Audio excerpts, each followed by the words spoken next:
Welcome to our tub. Come on in. It's warm inside, and there's always room for more. This podcast contains adult material and is intended for mature audiences only. If you're under 18, grab your rubber ducky and find another tub. This one's not for you. Hello and welcome back in the tub for episode 211. I'm Mr. Berg. And I'm Mrs. Berg. And today, we're going to have this short little intro, and we're essentially going to hop right into a full-length conversation. We're starting off pretty much, this is our lead up to Exotica already, when you really think about it. It was a busy week. We have we cranked through... Five interviews in 3 days. Thursday and which Sunday. is awesome. We have more on tap coming. So it's exciting. All of these are new that you're going to hear over the next 5 episodes. We got to really know some people that we hadn't met. A few of them we've met in passing over the years. And brief conversations, but really never kind of dug into it. When our guest today reached out and Jim Steele from Blue Movies PR reached out, I said, yeah, awesome. Jim has supported us over the last few years, and we appreciate that. So we essentially had research as well for all of these interviews. And again, today, as we sat and this conversation we're bringing you was exciting. Really learned a lot. Our guest is on her way this week to the T Awards and nominated. Already has a win at the T's under her belt. Yes. And really just exciting, enjoying what she's doing, having fun, and just continuing to roll. So not going to take up too much time. We'll say, apologize. There is a little bit of static in the background on this, and it kind of comes and goes. It seems like it was a connection issue in the recording. It wasn't in the initial conversation, but when kind of went back into the editing, there was a little bit of background noise. I tried to get that out as best we could. So definitely it was a connection issue somewhere. Could have been us with everything that's been going on here. Lord knows everything we've gone through with power and electric and storms.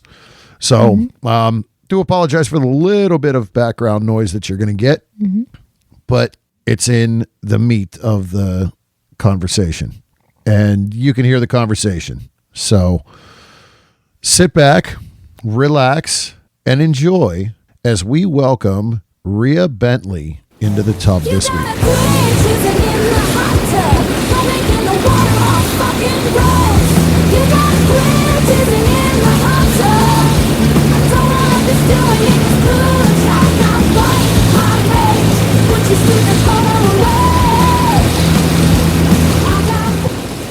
Welcome back into the tub.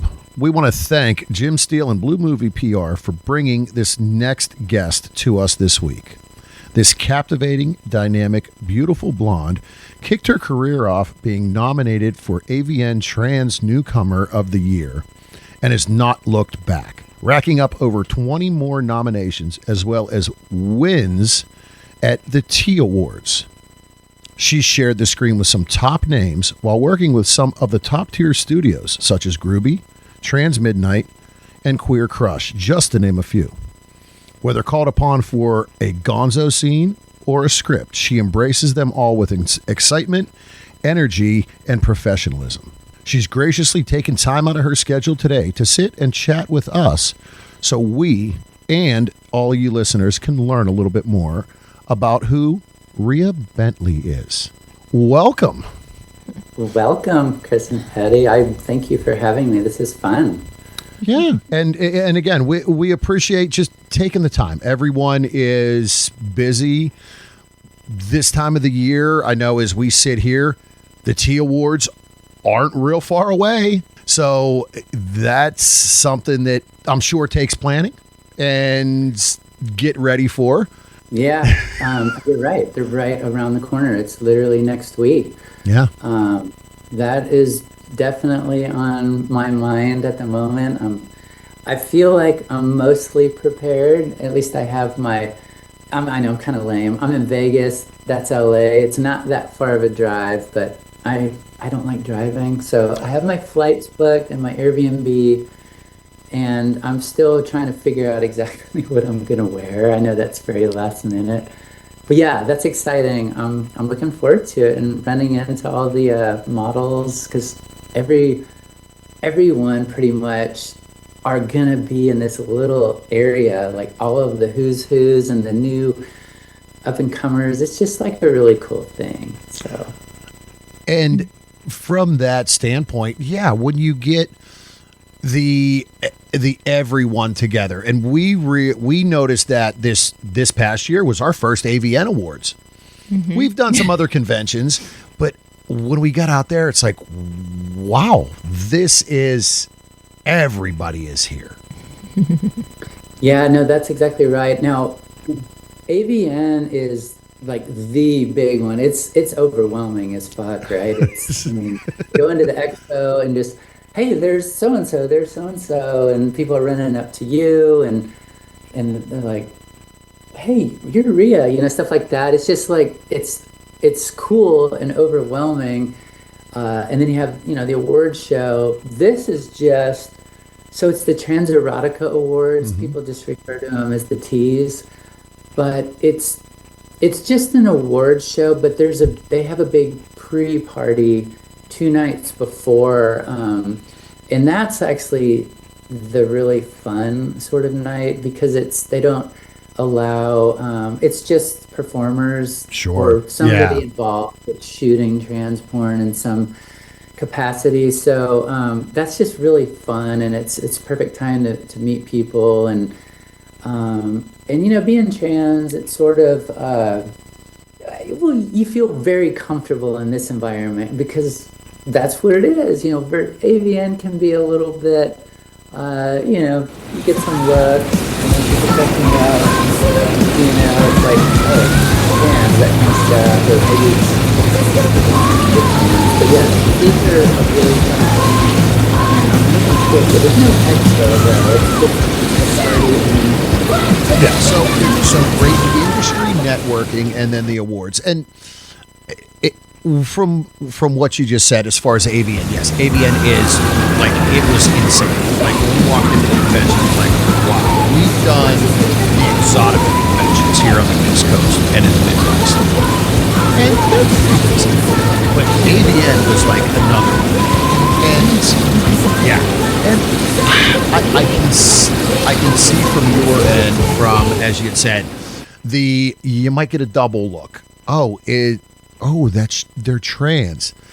The one thing that and we talked about, it is so great that the trans community has really grown in acceptance over the last quite a few years. There's still a ways to go. With everything.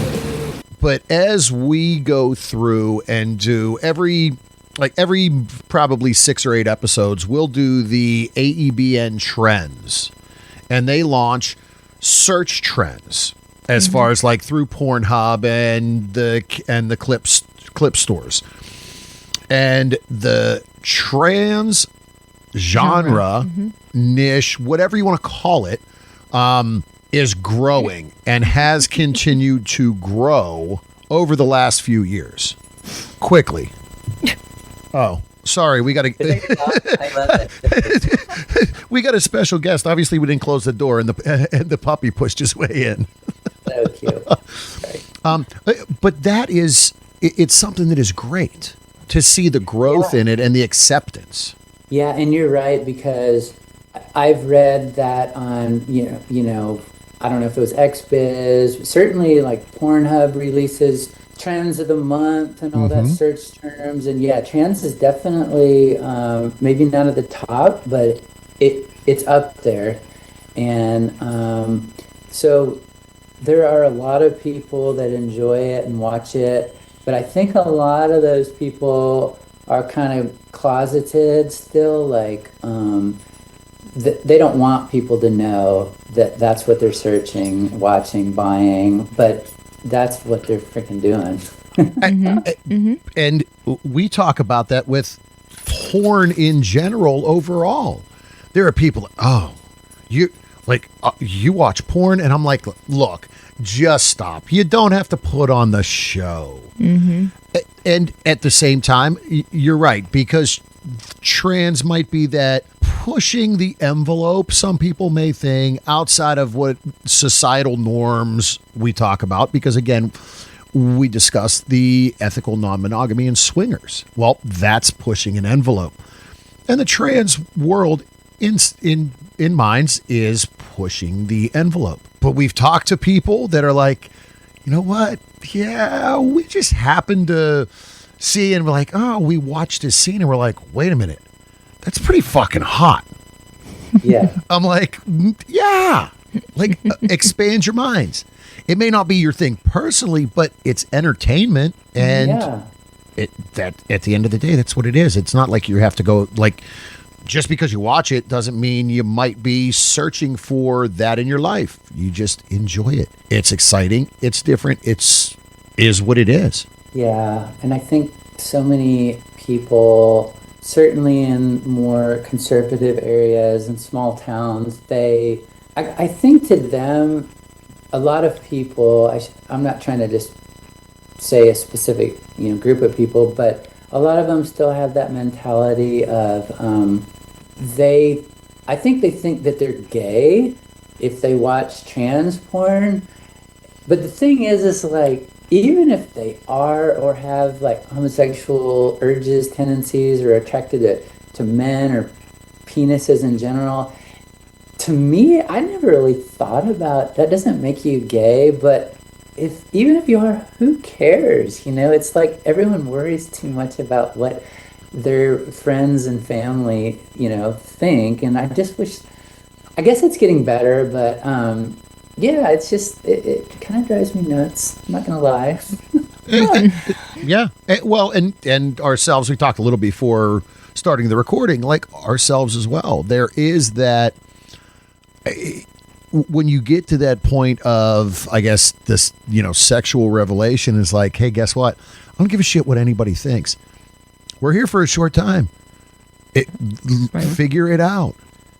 There's nothing wrong with what you feel or think. Like, just because you say, hey, it's great, it's hot, the next person may not think it. That's the best part of the industry in general, because there's something for everybody. It also reminds me of there are so many guys out there who, their girls giving them head. If they put their finger in their butt, no, don't do that. That means I'm gay. I think people still think like that. It's crazy. But if they just would open their minds a little bit, there's so much extra sexual pleasure. There's a whole new world, uncharted territory for so many of these people. If they would just, drop that stigma and just let it happen, the whole, I don't know, the prostate is that feels good, the stimulation on that. I think a lot of people are just scared to let their partners or themselves with a toy explore. Who knows? Yeah. And again, as you said, it's that stigma that you just have to overcome. It's what so many of us are programmed from early age. That's not what you do. And again, like from ourselves, we've explored and played in the swingers world. Well, guess what? We're going to find things that we like and we didn't. Why suppress something and not try it? Because you might try it and you're like, holy shit, that rocked my world. Yeah, for sure. And you just talking about the whole swinger thing. This kind of is segueing into sort of how I actually got into doing porn, if you will, because I never planned this. Well, that was going to be kind of some of the next stuff. Like, how did we get here today Yeah. in life?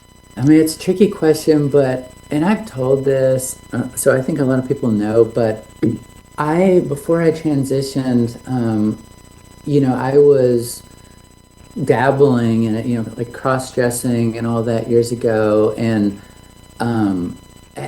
putting, ads out or answering ads, was hooking up basically. Sure. Yeah. As a female, sort of, or putting myself, it was before I took any, hormones or anything, but a couple of the people, they would be more like lifestyle swinger people. It'd be a guy and a girl, and God, I had so much fun with both of these couples.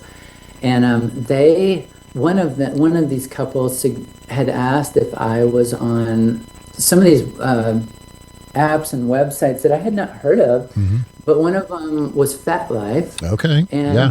that sort of, I just decided to make an account, and I had been taking little pictures and, solo like jerk off or toy videos, and then like this couple, we would start filming ourselves, and I started posting all this on Fat Life, and the next thing you know, you're getting a lot of sort of attention, likes, messages from people, and that kind of like pushed me. And I know you're in Pittsburgh area, and the funny thing is the one person that kind of was like, Ria, you should really do some porn, open up OnlyFans, or ManyVids or whatever. I was like, really? He's like, yeah, you could make a killing. And but he's from Pittsburgh, this man, and he's kind of the one that politely pushed me in that direction, and I'm actually really grateful to him now. But yeah, that's sort of what happened. I decided to start OnlyFans like so many people do, and that was 3 years ago, literally this week. Nice. Because I just had a birthday last week, and I opened it up on my birthday 3 years ago. So, and then the OnlyFans started doing pretty well, but I was working a civilian job, and didn't really have enough time to commit to properly editing and putting out like normal full-length scenes. They were all just little clips, but when I saw like a little money was coming in, the light went off, the bells chimed, and I was like, well, that's sort of when I decided I'm going to leave my job and learn some more skills with video editing and, properly put out stuff. And I haven't, looked back. So that's sort of how it started. It's crazy. Yeah. And that's awesome. I mean, 3 years, as we said, over 20 nominations and awards in just 3 years. Just saying, again, well, let me start the OnlyFans and see kind of what happens. But again, a lot of people do that, and they don't take that extra step of, hey, I got to learn dig in proper editing. I have to do this. And then are comfortable with themselves to say, yeah, guess what? I'm all in. And as you said, quit a civilian job to say, here we go. I'm all in. That's a big step. It is. And the hardest part for me was just knowing that, because I have like several tattoos. Like I thought initially when I was doing all the, even when I opened my OnlyFans, I was covering my tattoos. Like I always had, a shirt or something strategically covering them, because I was so worried about family and friends discovering me. And then all of a sudden, I just like, you have to go in all the way. And Sure. I did. And as soon as I did, whatever, I haven't looked back, and it's been fine. And I have had lots of my friends from the past, message me, and they've all been very polite, and they seem like they're proud of me. Perhaps some of them are living a little vicariously through my videos. But yeah, but you have to, if you want to be able to make a living, you have to put in a lot of time. And like, I don't put out crap, I what drives me crazy is when people don't edit their videos properly and leave in the fat, if you will. Just take out the bad parts, and you definitely don't want to have, people talking in between while you're switching positions. Just common sense to me, but you'd be surprised how many people leave all that stuff in. But yeah, I take my time with it, and I think that's sort of what people see, like the nominations. Like I still am just shocked when I get nominations, but sort of right out of the gate, there were, you know what Flashbot? Yeah. Yeah. So I guess they don't do award shows anymore, but right when I started, they still had Fleshbot Awards, and I had a couple nominations, literally just like, I don't know, 4 months into it, and it was like the best feeling ever, and I just like, how did this happen? And to this day, I don't really know how. But yeah, and once you get like a nomination or two, it certainly for me, it just pushes me more to want to improve and just go to the next step. Crazy. And that's kind of a reinforcement in a way of saying, hey, what I'm doing, people are enjoying. It's reinforcing the time and the effort that you put in and saying, okay, well, I guess it is getting noticed. It's a natural within all of us to be like, yeah, nobody's watching, nobody's listening. What you see some money coming in, but then you start seeing these awards and it's like, oh, wait a minute. All right. Yeah. This is good. Mm-hmm. Yeah, that's right. Because I think a lot of us, and I'm one of them, but I think it's okay. I was gonna say like your social media, like how many followers you have and all that. It's always ringing through my mind, but at the end of the day, I don't think it's that important, because like those early nominations for me, I may have maybe had 1,000, 2,000, 3,000 followers on Twitter. It was very low, and not that many subscribers to my OnlyFans. But so somehow, yeah, people just find you, and if you put out something really good, I guess fans or people like submit you for these nominations. Most of my nominations are fan based, Okay. so I guess that do something. But yeah, I've had some industry ones too, and it's just like it's like the coolest feeling, like knowing it's like gratifying, and just being recognized, the recognition, and you put in all this hard work, and then to actually have a nomination or several of them is just like mind-blowing to me still. I mean, we've had several people tell us that the nominations mean just as much as the awards that they've actually won. Yeah. I know. I mean, how could I not agree with that? It's, if you think about like how many people do sex work and porn, and I don't know what the percentage of people that get nominations with it. What do you think? 10%? I mean, it may not even be that many. So that's When you good. look at the real, you're right. When you look at the real numbers, and like we've had conversations right now, since the pandemic and the world of OnlyFans and the clip stores, the industry is very flooded. There's a lot. And someone actually gave us a number. They'd, prior to the pandemic and everything, it was here. And now, because when you include the OnlyFans models and loyal fans and all that, this is the number.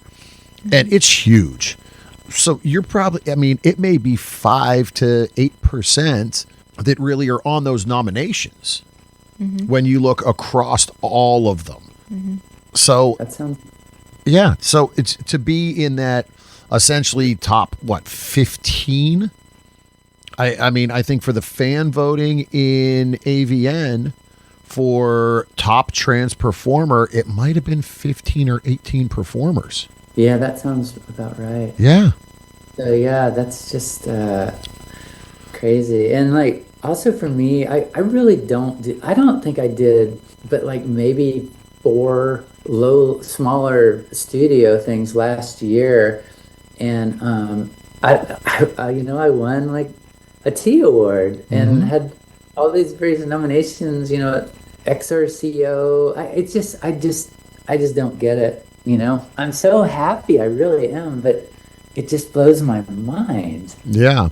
Like, and I'm also like, I don't know, I'm much older than most of these models as well. So that's just really cool to me. I love it.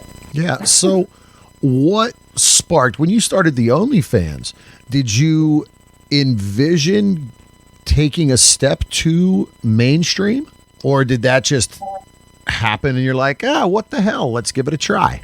Yeah. So once again, my friend up in Pittsburgh was the one is like, you should apply at like Groovy, which is the big trans site. They have a million sites under websites or whatever under the umbrella, and I did. I sent pictures in, but I got they declined it. Whatever, they weren't interested. Said I wasn't ready. So and that really hurt me because at that time I had just gotten like those 2 Fleshbot nominations, and I was like, okay, I'm onto something. But then like getting kind of politely rejected was a little tough on me. But I ended up so I was doing collabs with maybe 5, probably like 4 guys in Austin, and oh yeah, it's all coming back now.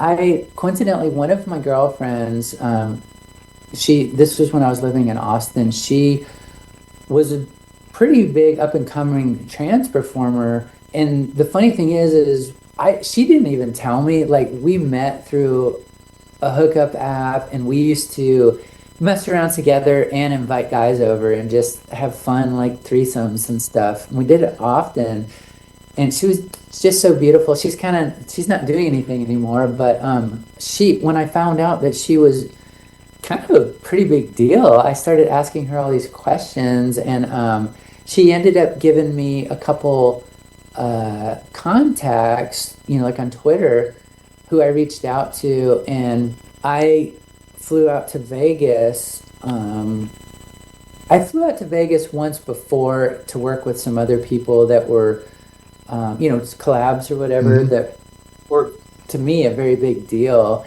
And those videos did well. But yes, that's what it was. I started just coming out here almost at least every 2 months for a year straight and filming with as many people as I could in some of the smaller studios. And that sort of got the ball rolling, if you will. Yeah. Just and going to essentially finding the hot spot and, spreading your wings and getting your name out there with different people. Yeah. And, I'm always still learning, but God, I've learned just so much working with so many people, just from as far as equipment and lighting to, the normal stuff that the non-porn people probably wouldn't think about, like spreading your legs and moving your body a certain way, opening up to the camera so you can capture penetration, all that sort of stuff. And like, I never would have thought about that when I first started.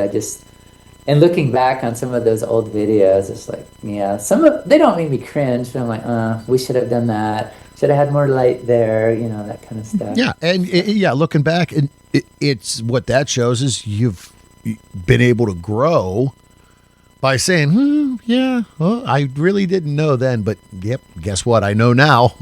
Yeah. Or I got a different way of doing it now that maybe, some people prefer or some people are looking for. Because again, when we've talked to a lot of performers throughout this show, and they're like, guess what? In this industry, you realize, sex isn't necessarily pleasurable that we have because we're gymnastics just showing it all. That's exactly right. What's funny is right before this podcast, I was doing a group scene with 4 cis females, and I've worked with all of them, and I'm very, very attracted to them, but I was having like performance issues. That's part of it, when someone's filming you, and and there's just so much going on. You would think that you're immediately going to have this raging hard on. You're going to come to you fast, but normally it's kind of the opposite. At least for us trans girls, on a lot of hormones and stuff like that, it's pretty challenging. So yeah, well, and it, I mean, from a guy in general, I mean, lifestyle wise, we've been in situations you're like, man, I am in a room with 3 hot women, and we're like, and then you're like, hey, you awake down there? Hey, come on, yeah. What are you doing? Hello, let's go. What the fuck? Yeah. Yeah, so far I've been like off camera. I'm pretty good. I don't need to take a Viagra or anything because I really don't have sex in my personal life anymore. It's very rare.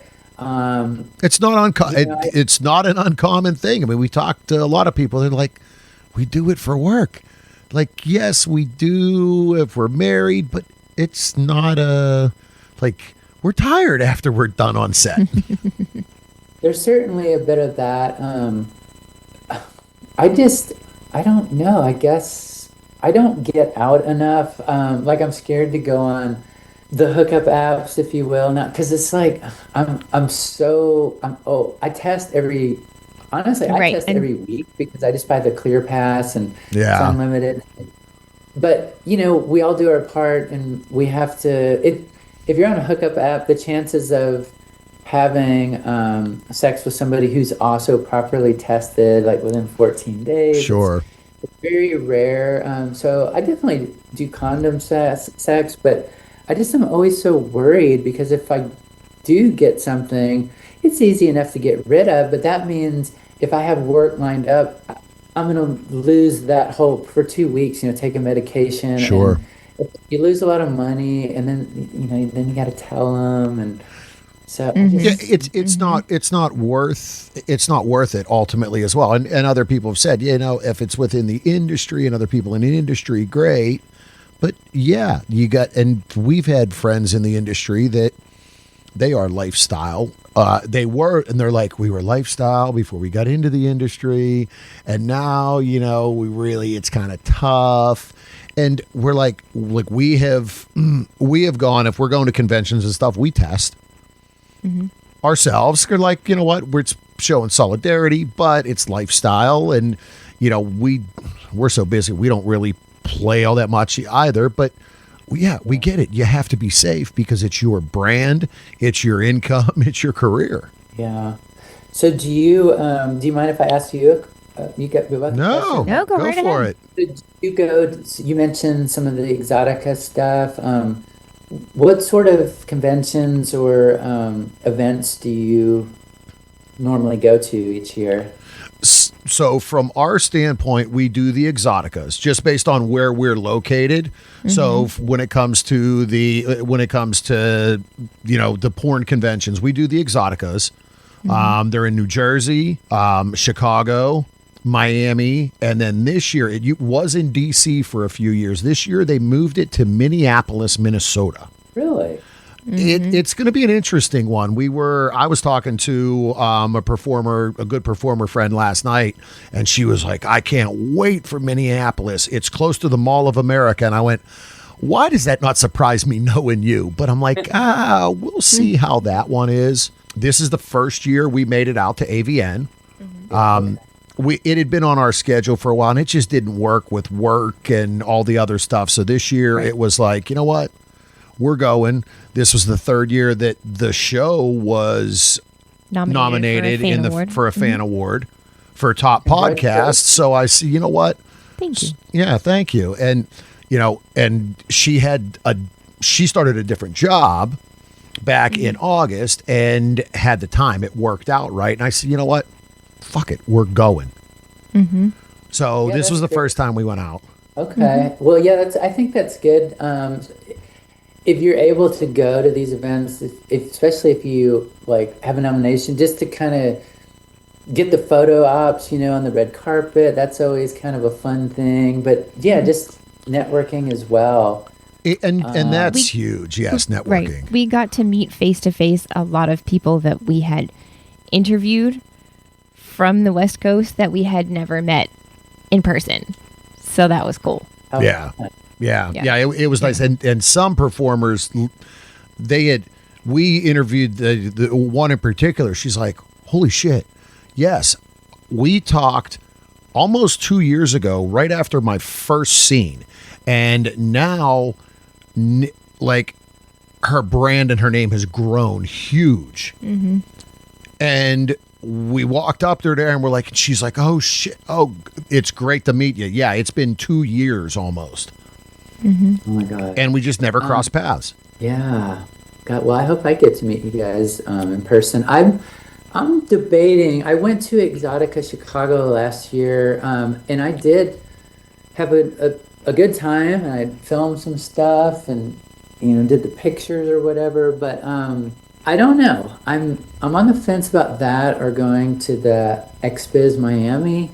I can't do both. They're both like within a few weeks of each other. So I'm trying to figure it out right now. But yeah, and we've never done the XBiz. And a lot of the XBiz, and XBiz Miami is, I'm trying to think, is that a fan? That is only creators. I think it's mainly creators. Yeah, it's kind of creators only. I mean, and we could go, and it's With just the show. And we're like, and again, we did Exotica Miami. It wasn't great from a performer standpoint. Oh, is that right? Yeah. What's your favorite city for Exotica? What would you say? Chicago? Probably Chicago. We started going to New Jersey, 9 years ago now. We had been going to New Jersey for that long. And New Jersey is a really busy show. The negative that we've always had on New Jersey is there isn't shit else around. Like when the convention's over, you struggle to find a place that delivers food. Now, you can get an Uber and go 35 minutes north and go into New York City. Mm-hmm. But I'm like, you know what? I'm like, do I want to fight? And don't get me wrong, I love visiting New York City. We met in New England. We lived 45 minutes from Manhattan for years. I never had a problem jumping in a car and driving down, doing what I wanted to do and getting out. Mm-hmm. But there, it's just like, Chicago is, the way it's set up is great because the host hotel, you get the Sky Bridge, you walk across to the convention center. Mm-hmm. The host hotel is suites. So it's 2 large rooms. There's a sitting area, living room, plus the bedrooms. Yeah. There's great food around. Mm-hmm. So that's right. Yeah. It's nice. Do the other cities also have an award show? Because the Chicago had the Fannies. The Chicago is the only one. They started last year was the year they brought the Fannies back. I guess they were doing them probably 6 or 7 years ago. It was prior to the pandemic. And last year was the first year they brought them back.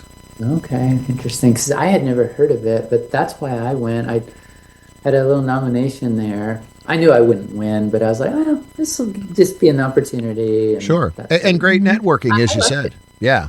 Yeah. And I haven't even heard, shit, it's only 5 or 6 weeks away. It's about 6 weeks away right now. I've heard no peeps about the Fannies. So I don't know if they're doing them again or not. I have a feeling they're not. I feel like, they would. It would have had to be out. Like 8 weeks away, maybe. Or yeah, it definitely would have had to been out. And I don't know if they got like the attendance thing. I don't know if it was the attendance and the buy-in that they expected. Because we didn't go to the award show. We stayed on Saturday night in Chicago. We do a get-together in our hotel room. Mm-hmm. We just set it up as an unwind and decompress event. And we'll order food in, and we have cocktails, and we just kind of open the doors to friends and guests and say, hey, look, if you need to decompress and get away, here's our room number. Stop in and have a drink, and we'll just shoot the shit and hang out for a bit. Mm-hmm. So we actually did that because that always turns into a late night. Yeah. Everybody kind of left and wrapped up at like 1 o'clock in the morning, and we went back down in the lobby, and then a few friends came back from the award show from the Fannies, and they're like, we know you got liquor in your room, let's go. And next thing we know, it was like 6 o'clock in the morning. We're like, oh boy, we got to drive home in a little bit. Oh, it sounds fun though. Yeah. So again, Exotica definitely is kind of one that's near and dear to our hearts because it's where we kind of started. It's where we met a lot of people and had someone at one point say, "You guys ought to do this show. It'd probably be good." And gosh, we're over 4 years into it at this point. Yeah, well, I'll have to. Maybe I'll think about that again, or maybe I don't know. The Minneapolis thing sounds intriguing to me because I love that city. As long as it would be in the summer, I would assume it. It is. It's the end of June. What they did was they flipped. They used to have Miami at the end of June, and then DC was the beginning of December, and they flipped them. So now Miami is in December, which actually, from our standpoint, we went to Miami, like we said, the first time last year. But I had always told people, I'm like, no. It's too hot there. It is too nasty hot in Miami in July. I'm sorry. I'm like, I live in the Northeast. I will melt. And this past year, I'm like, you know what? Let's check it out. So we did go down there. But with Minneapolis, I'm like, yeah, maybe we could. That's what I talked about last night with a friend. I said, maybe we'll check on flights, see what they are. It's about a 12-hour drive for us. Ooh. So I'm like, Chicago's 8. Like, that's not bad for me to do. But I'm like, 12, that's a little bit more. I don't know if I really want to do that for 3 days. So what's the sort of scene like in Pittsburgh as far as I'm guessing there's probably no studios like shooting any kind of content or there? And people are surprised because yes, there are. There actually are quite a few studios here. There's quite a few performers that kind of live around the area, like the tri-state area between Ohio and Pittsburgh.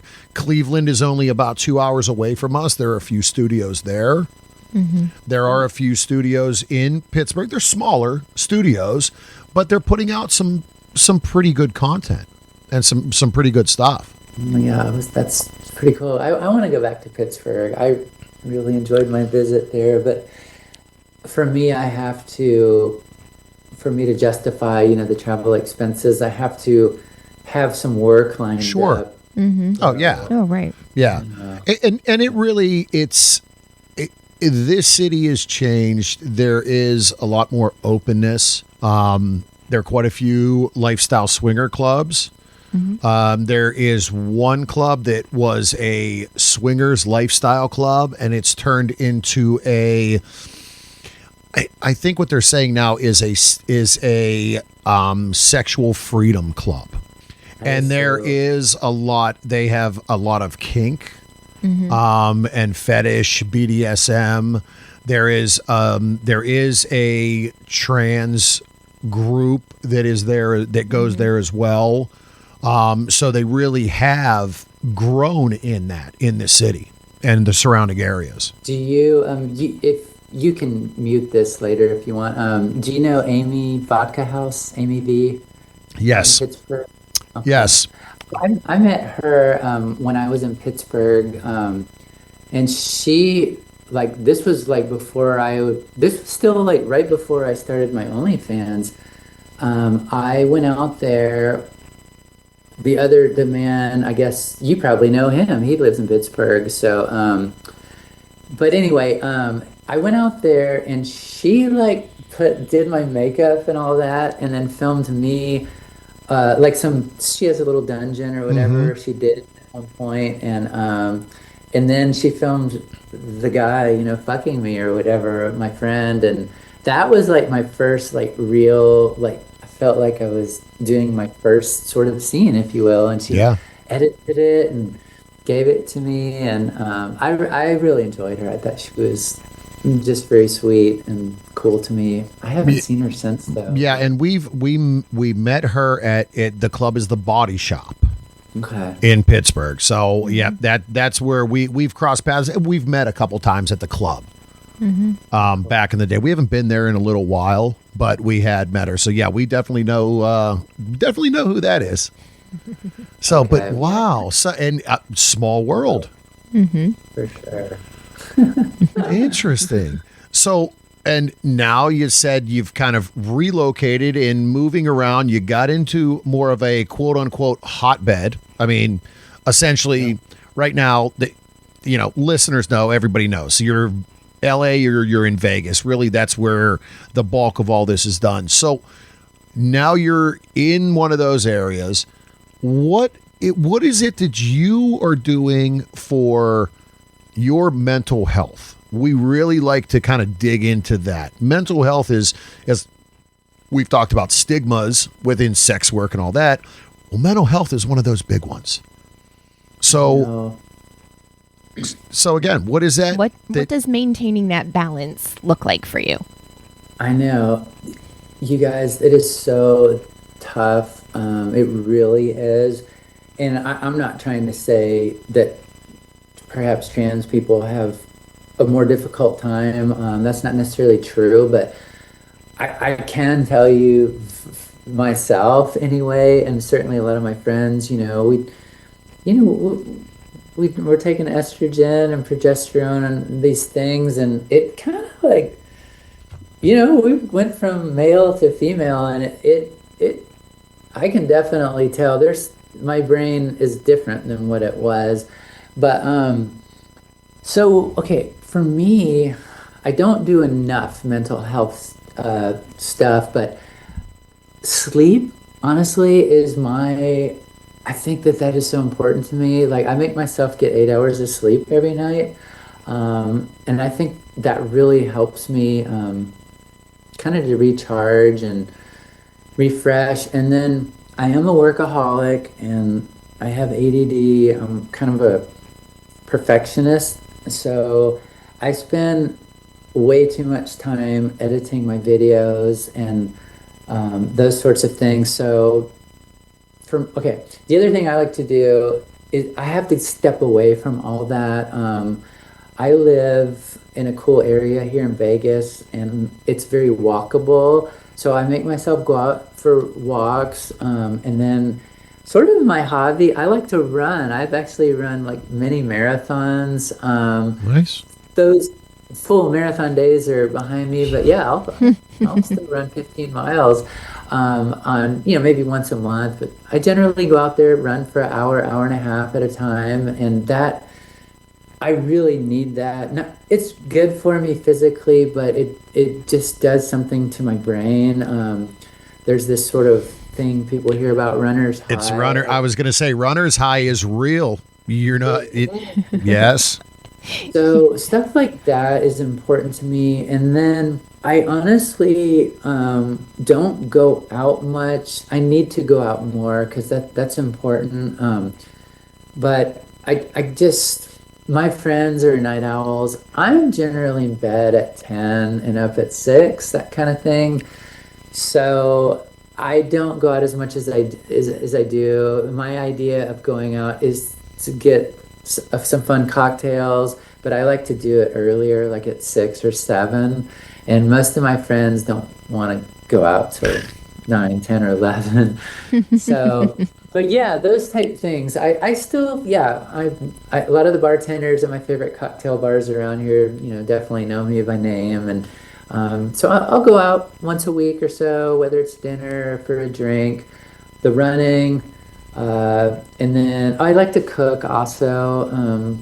I don't know. I just think all these sorts of things, I don't necessarily consider them hobbies, but I think they're good. I know they're good for me and my mental health, just doing these things. And I'm also, I sort of need to stick to a routine. I just know the way I am. Yeah. So I have to plan things, if you will. Well, it just works for me. And a lot of what you just said is normal, everyday stuff that people take for granted, but you have to, that needs done. That just shows, hey, guess what? Just like here's my job, but yeah, I enjoy cooking, running. Like that's just like so many other people. I mean, hitting a local bar for happy hour. There's nothing wrong with that. Like have a cocktail or two and relax and unwind. Yeah. And the other thing is, it's like, I am pretty much all of my friends are sex workers. Most of them are trans girls, and the other ones are certainly sex workers in some capacity. Mm-hmm. So I'm so used to, I'm in this bubble, my friends, and so like my mom was just visiting last week for the whole week here, staying with me over my birthday, and I'm sort of desensitized to the things we talk about, and I had to really sort of to watch that, and I had to go move my fuck machine into my closet. I had to take. She doesn't really know exactly what I do. She knows it's something to do with porn, more like editing videos Yeah. for other people, but I had to put up my award, just because as proud as I think she would be, I'm not ready. Sure. It's my mom and dad. My brother knows and all my friends, but my two parents don't exactly know what I do. As Yeah. much as I want to show off and say I've won an award, I had to hide all that. And that's fair. That's always that's the parents. I could see where that'd be a tough one. So, but yeah, just stuff like that. And So what's your happy hour cocktail go-to? Do you have a go-to cocktail?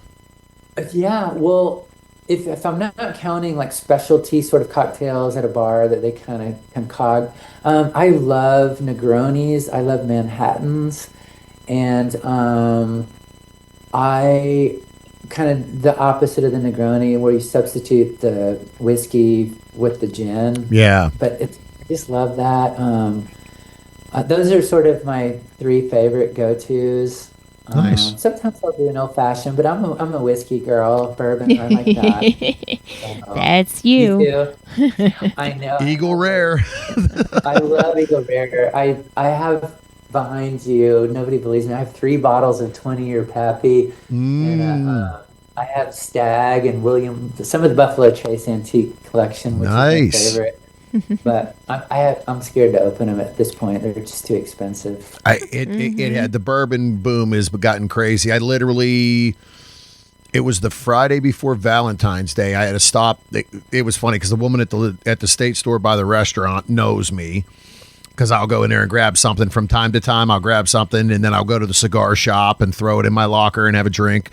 And I went in and I come up to the counter and I heard her say something to the guy in front of me and I went, And I set down the 2 bottles that I got, and I was buying cheap stuff to cook with. I got like a $10 handle of bourbon and a $10 handle of vodka. And I set them down, and she looked at me, and I'm like, hey, by the way, did I hear you say to him, you happen to have Blanton's? We can't get Blanton's in Pennsylvania. And she goes, yeah. Why, you want it? She goes, it's a 2-bottle limit. I said, give me 2, don't care. They were $80 a bottle. But I'm like, guess what?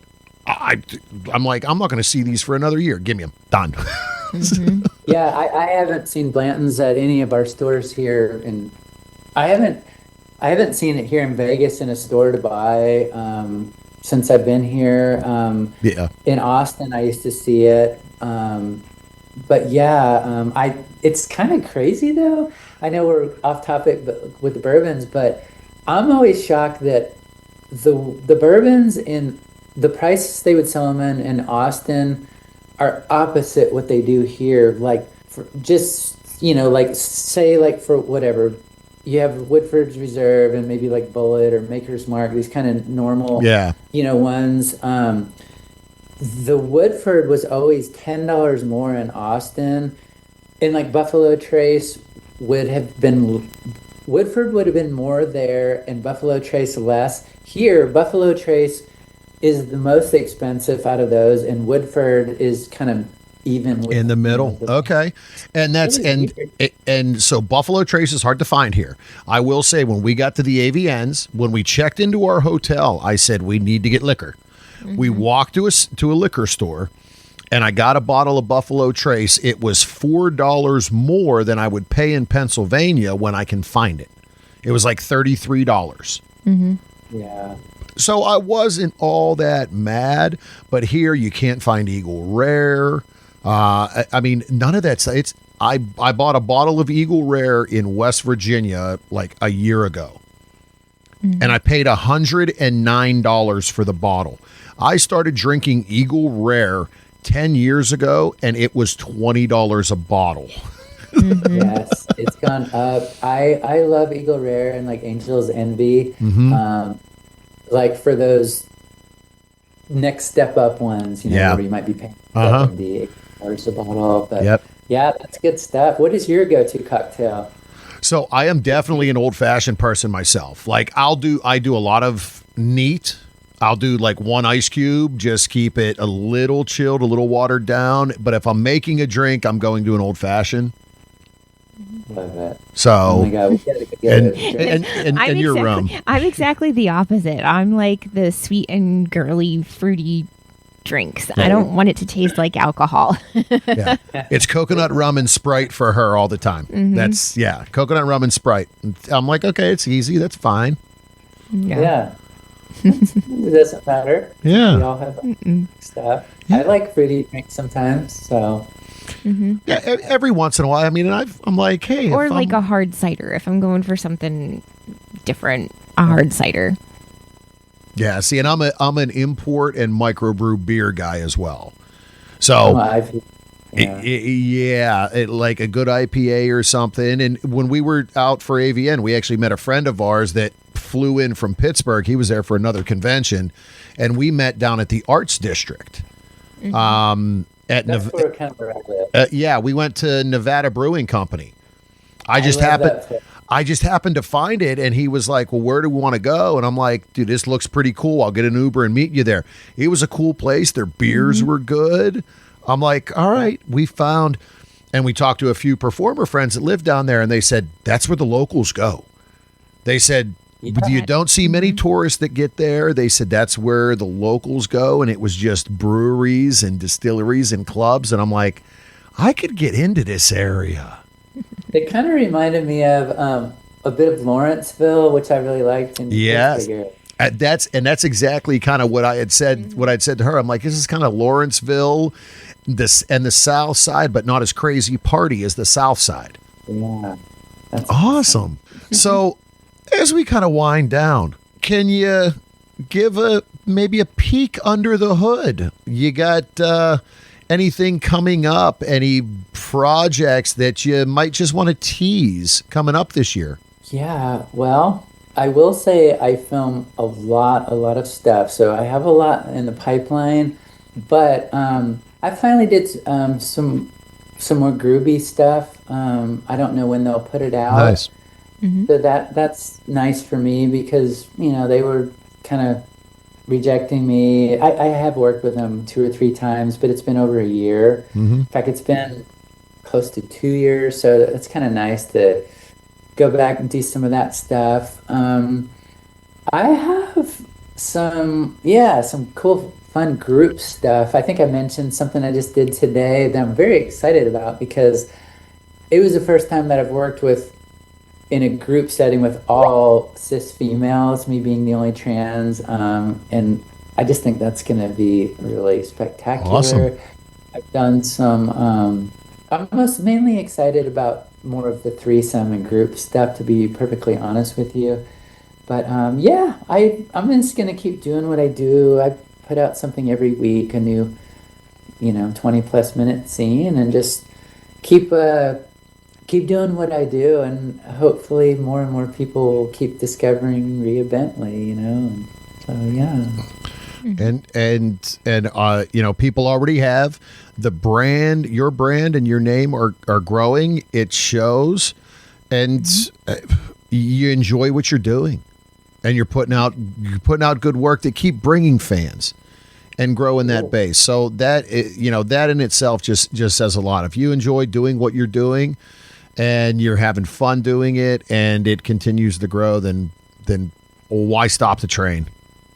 That's right. And also, I wanted to thank both of you because I just think that's so awesome that you speak to a variety of performers, and trans included. That's just really, really cool to let people kind of just talk and tell a bit of their story and the whole sex work thing. I really appreciate both of you.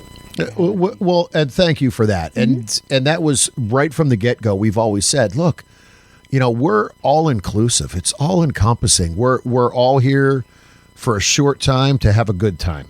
And no one should be, there's no reason to be left out. We're comfortable in our sexuality, and there's no reason to close anyone.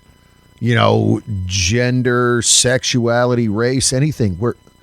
We're all humans, and we're here to have a good time. So have it while you can. Yeah, for sure. So before we go, can you let all the listeners know, where can they find you online and on social media? Okay. Well, I suppose the easiest thing to do would just go to riabentley.com because it will direct you to all my links. But I'll throw out the Twitter and Instagram because those are, I guess, my main two. If your Twitter X, it's at the Ria Bentley, and Instagram is Ria Bentley Official. Awesome. I keep getting my Instagram banned, so that's a common conversation. Gosh, we could talk for another 20 minutes about that one. It's insane. Yeah. Yes. Well, it has been a pleasure. Again, Truly, thank you for taking time out. We wish you the best this year. Wish you the best next week at the T Awards.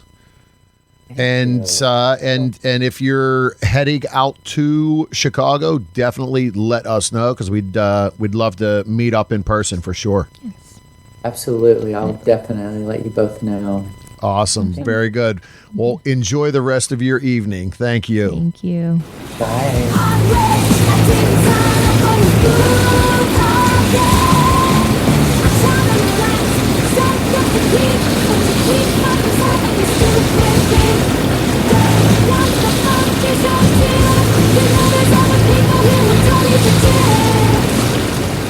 Well, that wraps up a pretty exciting, just a fun and interactive conversation. We talked about a little of everything. That's for damn sure. Definitely did. We chatted a little bit more afterwards as well. So, again, want to thank Jim Steele, thank Ria for her time. Wish her the best of luck at the T Awards this coming weekend and in the year to come, and with what she has in the hopper and what she's working on. In the hopper. Yeah. Yeah.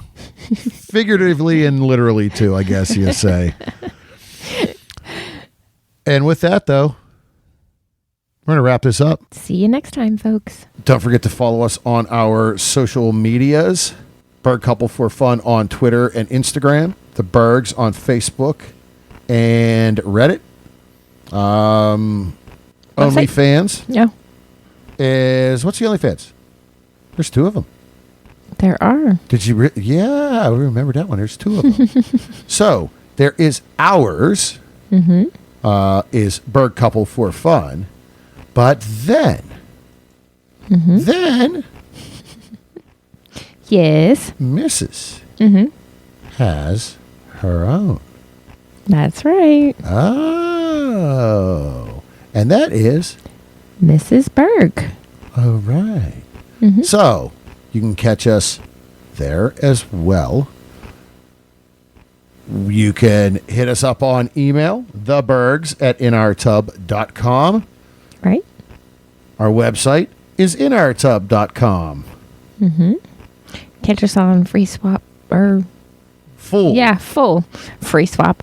Full Swap Radio. I mean, See, you asked me if I remember my Free lines. for all swap. I mean, hey. On more the Full Swap merrier. Radio. Yes. Monday at 9 and Fridays at 1. And hey, keep an eye out on those social medias as well. That's where our travel plans and the upcoming where we gonna be is gonna be. So, with that, remember to pay for your porn. Support all the wonderful, beautiful content creators and performers that we have on this show, that we know within the industry. Take care of yourself, mental health. Do what makes you keep ticking and being yourself. Remember to wrap it before you tap it. lick it before you stick it. And until next time. We'll keep the lights on and the tub warm for you.